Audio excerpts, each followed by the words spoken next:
Hello guys, very good evening everyone. Guys, some people have requested me in the WhatsApp stating HDFC Bank and ICICI Bank have published their results for this quarter. Yeah, this was the second quarter results published, and they wanted my direction and guidance. So I've just researched for all you people. And guys, if you have any questions, you can always comment, either in the YouTube videos, either in the WhatsApp. That is fine. But I would prefer you people to go ahead and guys comment in the YouTube videos itself. Okay, I'm gonna be watching and reading your comments too. Okay, so guys, how is the HDFC Bank and ICICI Bank performed? Yeah, for this quarter. Prima facie, guys, I'm going to give you some performances first of all, and then I'll compare both the banks' results. Okay. So if you look at, guys, HDFC Bank has reported a standalone net profit of 18,641 crores. Okay. Uh, if I talk about, guys, net interest income rose to 4.8%. Yeah, that is fantastic.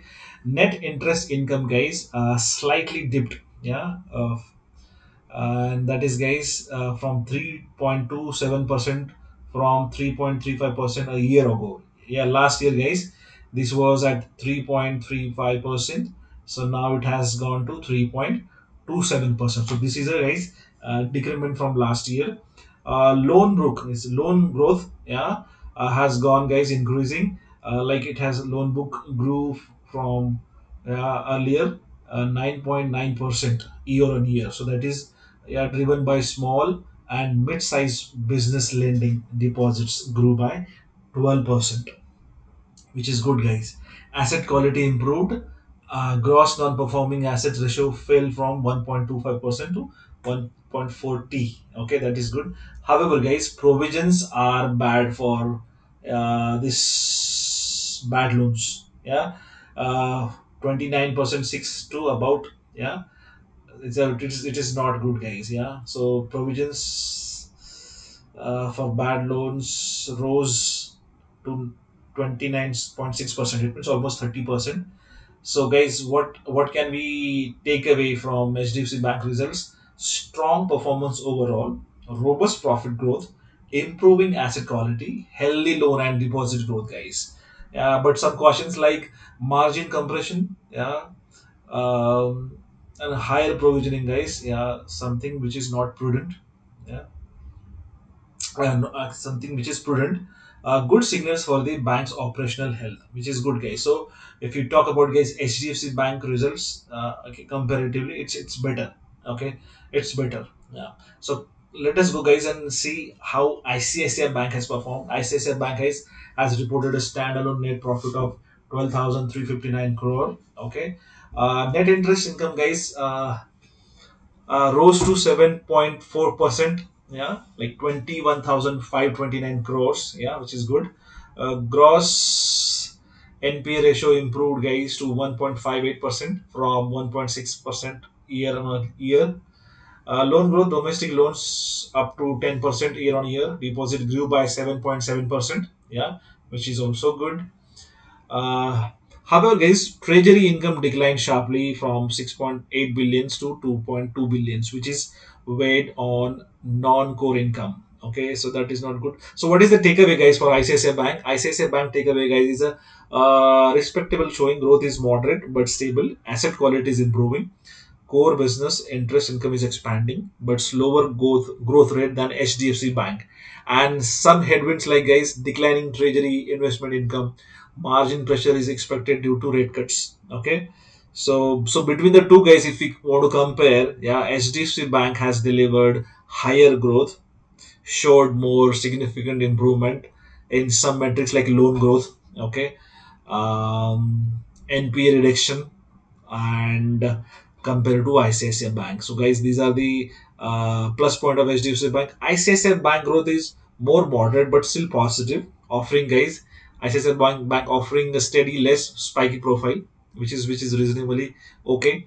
Both banks. The concern is both banks face margin pressure. Yeah, due to interest rate environment, they're facing margin pressure, and provisions are, guys, like on provisioning, both are cautious. Okay, So for the overall guys banking sector, these results suggest that credit demand is increasing. Yeah, loans growing. It means asset quality is manageable, which is positive for Indian banking system. Okay, so that is it, guys. HDFC Bank versus ICICI Bank. If we compare HDFC Bank versus ICICI Bank, ICICI Bank is reasonably good, but HDFC Bank results were far better than ICICI Bank. So, guys, there are some terms that you people don't understand. Okay, I'm going to explain to you people what is this loan growth. Okay, what does it mean loan growth? What does it mean? What does it mean when we talk about deposit growth? And what do we mean when we talk about GNPA ratio? Okay, most of the people they don't understand, and most of the people they don't understand guys NII or net interest margin also they don't understand. Okay, so remember guys what I'm saying, please listen to me very very carefully. First of all guys, we'll talk about GNPA ratio. GNPA guys will tell you how much of the bank's total loans have turned bad. Okay, it means what, let me explain to you. So what we'll do is we'll minimize this so that you will have the idea. Okay, so I'm going to explain to you people here. Okay, so what means guys GNPA? GNPA it means how much of the bank's total loans have turned bad. It means what? For example, there are just I'm giving you one example. There are some guys 10 lakh crore, for example. 10 lakh crore is the loan that has been paid to the uh, customer. Okay, clients. For example, any bank. Okay, let us talk about HDFC Bank has 10 lakh crore loans were given, and out of 10 lakh crores, 30,000 crores.